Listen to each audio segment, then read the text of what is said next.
प्रधानमन्त्री केपी शर्मा ओलीको निरन्तर अपमान, अवहेलना र असहयोगसँग जुधिरहेकी शिक्षा, विज्ञान तथा प्रविधि मन्त्री विद्या भट्टराई अन्ततः राजीनामा दिन बाध्य भइन्।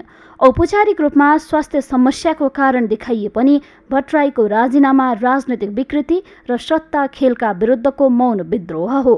आफ्नै पार्टी अध्यक्षबाट बारम्बार अपमानित हुनुपर्ने बाध्यता र सरकारी संयन्त्र निजी स्वार्थका लागि दुरुपयोग गर्नुपरेको दबावले उनी असहज बनिन्।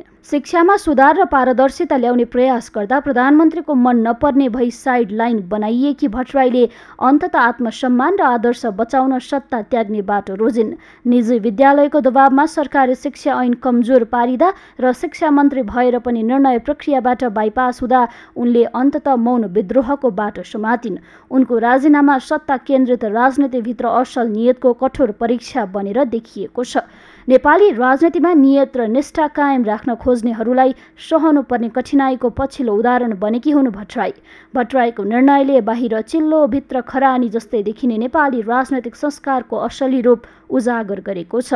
प्रधानमन्त्री तथा पार्टी अध्यक्ष केपी शर्मा ओलीबाट पटक पटक अपमान र अवहेलना सहँदै आएकी भट्टराई अन्ततः पद त्याग गर्न बाध्य भइन्। आफ्नै नेतृत्वकर्ताबाट निरन्तर झट्का खाँदा पनि सहनशीलताको पराकाष्ठ प्रदर्शन गरेकी उनले अन्ततः आत्मसम्मानलाई प्राथमिकता दिँदै निर्णायक कदम चालिन्। सर्पले टोकेको घाउ लुकाएर बाँच्न सकिँदैन भने जस्तै उनले मौन पीडा बोकी पदबाट बहिर्गमन रोजिन्। शिक्षा मन्त्रालयमा प्रधानमन्त्रीका निकट सहयोगीको प्रभाव विस्तार गर्ने प्रयासलाई भट्टराईले प्रतिरोध गरिन्।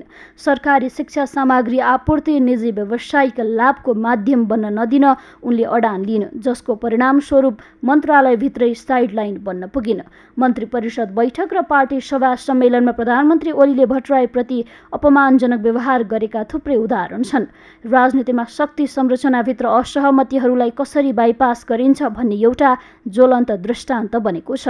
विद्यालय शिक्षा ऐनलाई सरकारी विद्यालयमुखी बनाउन भट्टराईले विशेष पहल गरेकी थिइन्, तर निजी विद्यालय सञ्चालकहरूको दबावमा प्रधानमन्त्री स्वयं पछि हटे।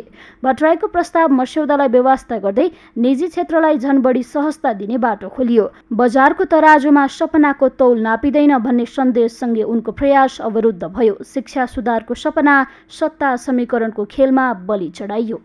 शिक्षक आन्दोलन उत्कर्षमा पुगेको बेला सरकार शिक्षक वार्तामा भट्टराईलाई बहिष्कृत गर्ने रणनीति अपनाइयो। मन्त्रालय नेतृत्वमा रहेर पनि निर्णय प्रक्रियाबाट अलग्याइदा उनले आफ्नो भूमिकालाई अर्थहीन महसुस गरिन्। घडेरी त आफ्नै हो, तर बास पराईको जस्तो अवस्था उनले भोग्नु पर्यो।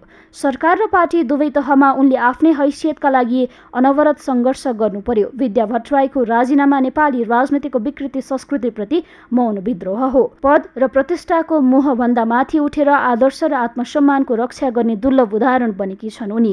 नेपाली राजनीतिमा सत्ताको सामिप्यता भन्दा सिद्धान्त र निष्ठाको मूल्य झन खस्कदै गएको पुष्टि पनि भट्टराईको बहिर्गमनले गरेको छ। पार्टीले भट्टराईप्रति देखाएको व्यवहारले सत्ता संरचनाभित्र आलोचनालाई स्थान छैन भन्ने पुनः पुष्टि गरेको छ।